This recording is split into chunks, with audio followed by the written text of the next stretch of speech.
ലേഖന സഭയിൽപ്പെട്ടു. പ്രിയപ്പെട്ട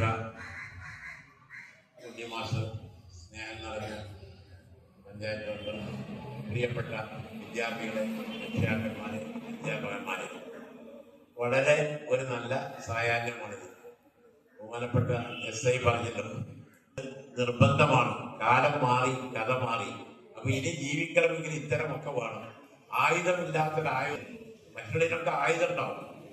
അടിപിടിക്ക് വേണ്ടി വടി വേണം, പിന്നെ കളരിക്കാണി ഉറുമി വേണം, വാട് വേണം, പരിച വേണം. ഇതിനതൊന്നുമില്ല. സ്വയം ശരീരം മാത്രം മുളയ്ക്കുന്ന ഒരു ആയോധന കലയാണ്. ഈ കല നിങ്ങൾ അഭ്യസിക്കുന്നതോട് കൂടി തന്നെ നിങ്ങളുടെ മനസ്സും ശരീരവും വളരെ ഭദ്രമാവും എന്നുള്ളതാണ് ശരി. നമ്മളൊക്കെ ഇപ്പോ ഒരാളുകൾ ഇങ്ങനെ വരുമ്പോ കരാട്ടയാണോ എന്നൊരു സംശയത്തില് ചില ആളുകളൊക്കെ നോക്കാറുണ്ട്. അതൊരു ഒരു പ്രത്യേകത ഇതിലുണ്ട്. നിങ്ങൾക്ക് അത് കുറച്ച് കഴിയുമ്പോഴേ മനസ്സിലാവുള്ളൂ. ഇത് പഠിച്ചവരെ സമൂഹം